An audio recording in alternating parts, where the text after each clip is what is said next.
ويا خير الناصرين برحمتك يا أرحم الراحمين.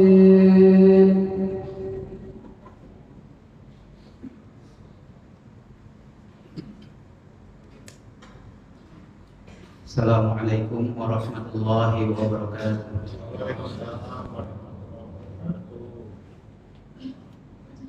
Allahu Akbar, Allahu Akbar, Allahu Akbar.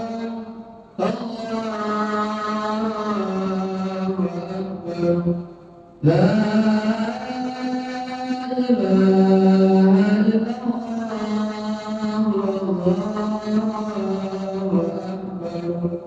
Allahu Akbar. Walillahil hamd. Allahu Akbar, Allahu Akbar, Allahu Akbar. Allahu Akbar, Allahu Akbar, Allahu Akbar. Allahu Akbar, Allahu Akbar, Allahu Akbar. Allahu Akbar kabira walhamdulillahi katsira wa subhanallahi bukratan wa asila. La ilaha illallah wallahu akbar. Allahu akbar walillahil hamd.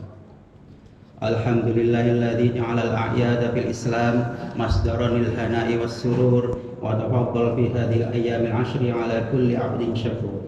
Asyhadu an la ilaha illallah wahdahu la syarika lah wa asyhadu anna Muhammadan 'abduhu wa rasuluh la nabiyya ba'dahu. Allahumma salli wa sallim wa barik ala sayyidina Muhammad wa ala alihi wa ashabil kiram wa sallim tasliman katsira. Amma ba'd. Faya ibadallah, usikum wa iyaya bitaqwallah wa ta'atih, faqad fazal muttaqun. Qala Allah Ta'ala, a'udzu billahi minasyaitonir rajim. Bismillahirrahmanirrahim. Ya ayyuhalladzina amanu taqullaha haqqa tuqatih wa la tamutunna illa wa antum muslimun. Allahu akbar, Allahu akbar, Allahu akbar, walillahil hamd. Hadirin jamaah salat Idul Adha yang dimuliakan Allah Subhanahu wa taala. Di sini khatib berwasiat kepada diri khatib sendiri dan juga kepada jamaah salat Idul Adha untuk senantiasa bertakwa dan bersyukur kepada Allah Subhanahu wa taala yang telah memberikan karunia dan nikmatnya sehingga kita hari ini masih diberi kesempatan untuk melaksanakan salat Idul Adha secara berjamaah. Marilah kita mengagungkan Allah, memujinya, bersyukur kepadanya, melaksanakan segala perintahnya dan menjauhi segala larangannya sebagai perwujudan dari takwa kita kepada Allah SWT. Hadirin jamaah salat Idul Adha, saat ini ada 3 peristiwa penting bagi umat Islam, yaitu pertama, disyariatkannya ibadah haji bagi orang yang mampu. Yang kedua, disyariatkannya salat Idul Adha secara bersama. Dan yang ketiga, disyariatkannya ibadah kurban. Kita dapat memetik pelajaran atau ibrah dari ketiga peristiwa penting tersebut untuk meningkatkan ketakwaan kita kepada Allah Subhanahu wa taala. Ya ayyuhalladzina amanu taqullaha wal tanzur nafsum ma qaddamat liwat wattaqullaha innallaha khabirum bima ta'malun. Disyariatkannya ibadah haji tentu tidak lain ada peristiwa dari kisah Nabi Ibrahim alaihissalam.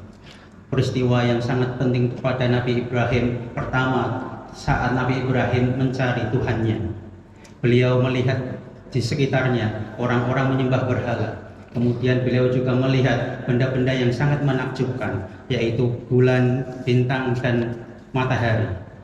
Ketika bintang-bintang dan ketika matahari ternyata tidak menjadikan benda-benda langit tersebut meyakinkan kepada Nabi Ibrahim sebagai Tuhannya, karena benda-benda langit tersebut mempunyai kekurangan, sementara Tuhan itu tidak ada kekurangan satupun. Disinilah Nabi Ibrahim berpikir dan merenung terus-menerus hingga mendapatkan hidayah dari Allah SWT bahwa Tuhan itu esa, bahwa Tuhan itu satu, dan Tuhan itu maha segala-galanya. Sehingga Nabi Ibrahim berpikir bahwa alam-alam semesta ini, bulan, bintang, planet, dan matahari adalah ada yang menciptakannya, ada yang menggerakkannya, dan inilah Tuhan yang dia cari. Sehingga Nabi Ibrahim mendapatkan hidayah dari Allah SWT bahwa Tuhan itu Esa, dan ini diperjelas dalam wahyu yang diturunkan kepada Nabi Agung Muhammad SAW dalam surat Al-Ikhlas 1-4. Qul huwallahu ahad, Allahus samad, lam yalid wa lam yulad wa lam yakul lahu kufuwan ahad. Katakanlah hai Muhammad, dialah Allah yang Maha Esa, Allah tempat meminta segala sesuatu, tidak beranak dan tidak pula diperanakan, dan tidak ada sesuatu yang setara dengan dia. Dalam konsep tauhid uluhiyah, kita mengetahui bahwa keesaan Allah dapat kita wujudkan dengan cara menjalankan segala perintahnya dan menjauhi segala larangannya, karena hidup dan mati kita adalah untuk Allah SWT. Qul inna sholati wa nusuki wa mahyaya wa mamati lillahi rabbil alamin. Katakanlah sesungguhnya solatku, ibadahku, hidupku dan matiku hanyalah untuk Allah SWT, Tuhan semesta alam. Allahu Akbar, Allahu Akbar, Allahu Akbar, walillahil hamd. Hadirin jamaah salat Idul Adha yang dimuliakan Allah SWT, peristiwa ibadah haji tentu tidak terlepas saat Nabi Ibrahim merenung ketika diberikan perintah oleh Allah SWT pada tanggal 8 Dzulhijjah untuk menyembelih putranya Ismail. Perenungan Nabi Ibrahim kita kenal dengan tarwiyah. Kemudian pada tanggal 9 Dzulhijjah Nabi Ibrahim mengetahui, atau dalam bahasa Arabnya Arafah, dan inilah disyariatkannya Arafah atau puasa Arafah, sehingga kita mengetahui bahwa disyariatkannya puasa sunnah tarwiyah dan puasa sunnah Arafah terkait dengan kisah Nabi Ibrahim pada tanggal 8 dan 9 Dzulhijjah. Yang kedua, disunahkan disyariatkannya puasa sunnah tarwiyah dan Arafah lebih dahulu daripada disyariatkannya ibadah haji. Ibadah haji disyariatkan pada tahun ke-6 atau ke-9 Hijriah, sementara puasa tarwiyah dan puasa Arafah disyariatkan pada tahun ke-2 Hijriah. Dan inilah yang dipegang oleh Imam Asy-Syafi'i dan para pengikutnya. Kemudian ketika Nabi Ibrahim menemukan bahwa Tuhan itu Esa, maka Nabi Ibrahim melihat bahwa tahun atau tanggal ke-8 dan ke-9 serta ke-10 kemudian dilengkapi dengan tanggal 10, yaitu dengan sholat Idul Adha. Ibadah haji dilaksanakan mulai jutaan umat Islam melaksanakan dengan pakaian ihram, tawaf, wukuf, dan seterusnya sampai melempar jumroh. Semuanya mengindikasikan bahwa jutaan umat Islam menanggalkan apa yang melekat pada dirinya. Tidak ada kedudukan, tidak ada martabat, tidak ada kekayaan. Yang ada hanya tujuan yang utama, yaitu beribadah kepada Allah melalui ibadah haji. Inilah pelajaran penting dari disyariatkannya ibadah haji. Semua umat Islam sama di mata Allah.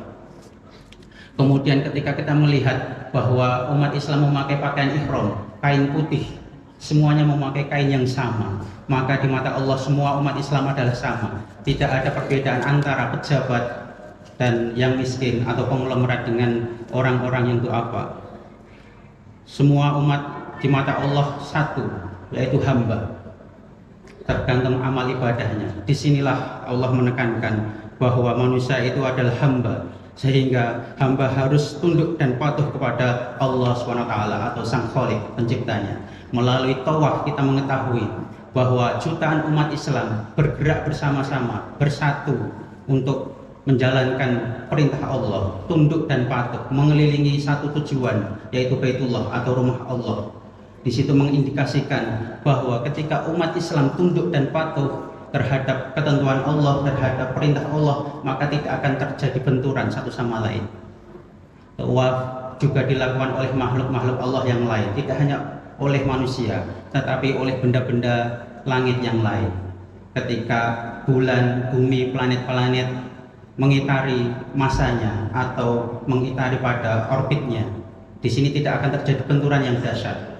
Sebagaimana firman Allah dalam surat Yasin ayat 40, wa kullum fi falaki yasbahun. Dan setiap benda langit berputar pada orbitnya, sehingga tidak akan terjadi kiamat ketika tidak terjadi benturan yang sangat dahsyat. Disinilah janji Allah dan makhluk yang diberikannya. Tawaf merupakan simbol dari ketundukan dan kepatuhan seorang makhluk terhadap Khalik. Untuk itu, kita semua sebagai umat Islam, kita harus bersatu karena kita sebagai orang yang mukmin, orang yang beriman kepada Allah. Sesungguhnya orang yang iman adalah satu. Innamal mu'minuna ikhwah fa aslihu baina akhwaikum. Sesungguhnya orang mukmin bersaudara, karena itu damaikanlah di antara saudara-saudara kalian. Dan juga kita harus berpegang pada tali Allah dan dilarang untuk bercerai-berai. Inilah pentingnya persatuan. Wa'tasimu bihablillahi jami'an wa la tafarraqu. Dan berpegang teguhlah kalian pada tali Allah dan jangan berpecah belah. Jamaah salat Idul Adha yang dimuliakan Allah SWT, tawaf dilakukan sebanyak 7 kali putaran. Begitu pula ketika Allah menciptakan langit dengan menyebut sab'an samawat, sama-sama angka 7.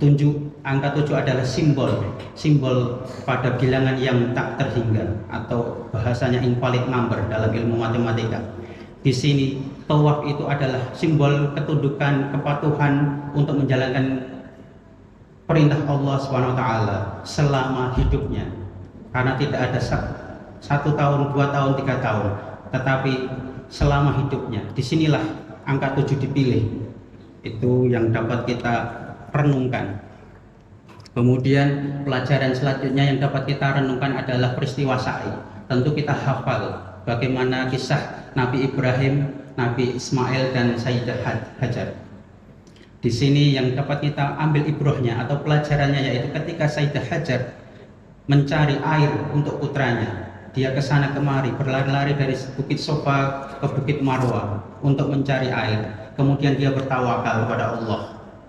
Dari usaha dan tawakal inilah menghasilkan sebuah anugerah yang luar biasa yang hingga saat ini dipakai oleh umat Islam, yaitu sumber air Zam-Zam, yang dimana setiap harinya diambil jutaan umat Islam dan tidak habis.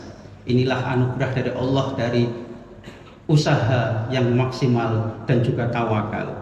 Oleh sebab itu, maka kita semua harus berusaha untuk mengarungi hidup ini, berusaha keras untuk mencari sesuatu, bahwa kita itu harus diperintahkan Allah untuk hidup di dunia ini, untuk tunduk dan patuh terhadapnya. Tetapi kita juga harus bertawakal, kita bersabar, dan paling penting yaitu kita bertakwa kepada Allah SWT. Di situ nanti kita akan mendapatkan anugerah sebagaimana firman Allah dalam surat At-Tolak ayat 2-3. Wa may yattaqillaha yaj'al lahu makhraja wa yarzuqhu min haitsu la yahtasib. Wa may yatawakkal 'ala Allah fa huwa hasbuh. Barang siapa bertakwa kepada Allah, niscaya dia akan mengadakan baginya jalan keluar dan memberinya rezeki dari arah yang tidak disangka-sangka. Dan barang siapa yang bertawakal kepada Allah, niscaya Allah akan mencukupkan keperluannya. Hadirin jamaah sholat Idul Adha yang dimuliakan Allah SWT, disyariatkannya sholat Idul Adha yaitu pada tanggal 10 Dzulhijjah. Penentuan tanggal 10 Dzulhijjah tentu harus dilalui dengan tanggal 1 Dzulhijjah. Yang dilakukan oleh Nabi Muhammad SAW yaitu dengan melihat hilal pada akhir bulan sebelum Dzulhijjah, yaitu pada bulan Dzulqa'dah pada tanggal 29. Dan ini yang dilakukan oleh Nabi Muhammad SAW, kemudian dilakukan oleh para sahabatnya, para tabi'in, dan seterusnya hingga saat ini oleh umat Islam. Salah satu metode yang dilakukan oleh umat Islam kita kenal dengan metode ru'yah. Inilah yang disyariatkan oleh Nabi Muhammad SAW. Tapi hingga kini kita dapat mengetahui bahwa metode penentuan awal bulan tidak hanya metode ru'yah, tapi juga ada metode hisab. Saat ini kita bisa melihat hasil dari metode ru'yah dan metode hisab di Indonesia memunculkan perbedaan hari raya. Tetapi sejujurnya perbedaan metode maupun hasil dari metode penentuan awal bulan Dzulhijjah ini atau awal bulan Qomarah ini tidak menyebabkan kita untuk bercerai-berai, tidak menyebabkan kita untuk meninggalkan persatuan di antara umat Islam. Peristiwa penting dari disyariatkannya ibadah kurban yang terakhir adalah kita melihat bagaimana pengorbanan dari Nabi Ibrahim, Sayyidah Hajar, dan juga Nabi Ismail. Ketundukan dan kepatuhan mereka terhadap perintah Allah menjadikan bahwa ibadah kurban akan menghasilkan anugerah atau berkah terhadapnya. Kita tahu bahwa dari Ibrahim dan Siti Hajar muncullah kekasih-kekasih Allah yang selanjutnya, mulai dari Nabi Ismail, Nabi Ishak, Nabi Yakub, Nabi Musa, Nabi Isa hingga Nabi Agung Muhammad Sallallahu Alaihi Wasallam. Maka melalui momen Idul Adha ini, marilah kita senantiasa meningkatkan ketakwaan kita kepada Allah SWT dengan tunduk dan patuh serta menjalankan segala perintahnya dan menjauhi segala larangannya, sehingga kita dan anak keturunan kita mendapatkan keberkahan di dunia dan di akhirat. Amin ya rabbal alamin.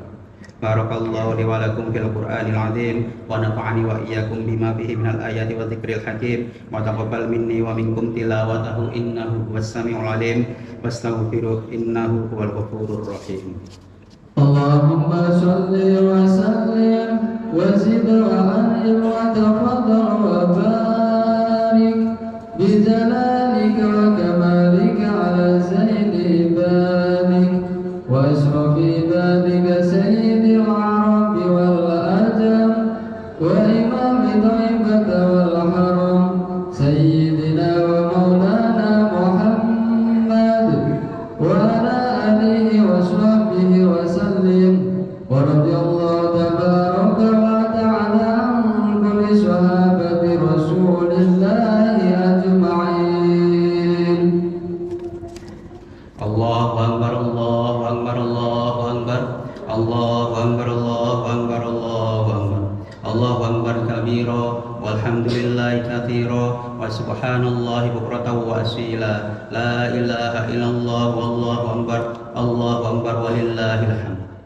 Alhamdulillahi hamdan katsira kama amar, asyhadu an la ilaha illallah wahdahu la syarika lah irhaman liman jahada wa kafar, wa asyhadu anna Muhammadan abduhu wa rasuluh sayyidul khalaiqi wal bashar. Allahumma shalli ala sayyidina wa maulana Muhammadin di syafa'atin yaumal mahsyar. Amma ba'd.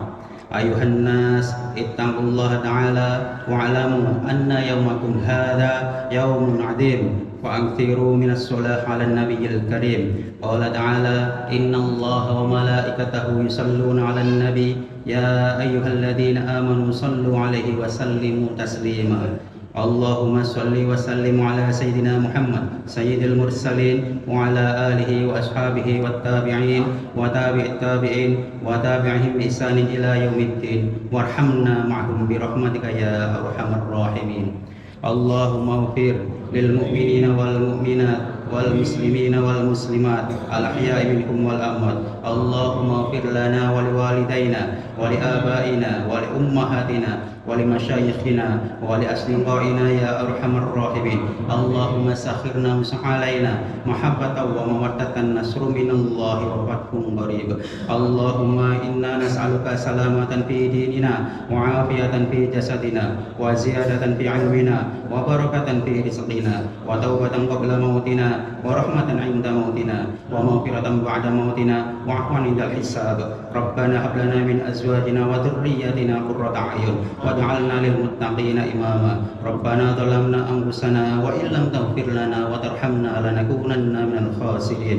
ربنا آتنا في الدنيا حسنة وفي الآخرة حسنة وقنا عذاب النار. ربنا تقبل منا إنك أنت السميع العليم وتب علينا إنك أنت التواب الرحيم. سبحان ربك رب العزة عما يصفون وسلام على المرسلين والحمد لله رب العالمين. Ibadallah, innallaha ya'muru bil 'adli wal ihsan wa ita'i dzil qurba wa yanha 'anil fahsya'i wal munkari wal baghi ya'idukum la'allakum tadhakkarun. Fadhkurullaha yadhkurkum was'alu min fadlihi yu'tikum wa la dzikrullahi akbar. Assalamualaikum warahmatullahi wabarakatuh. Waalaikumsalam.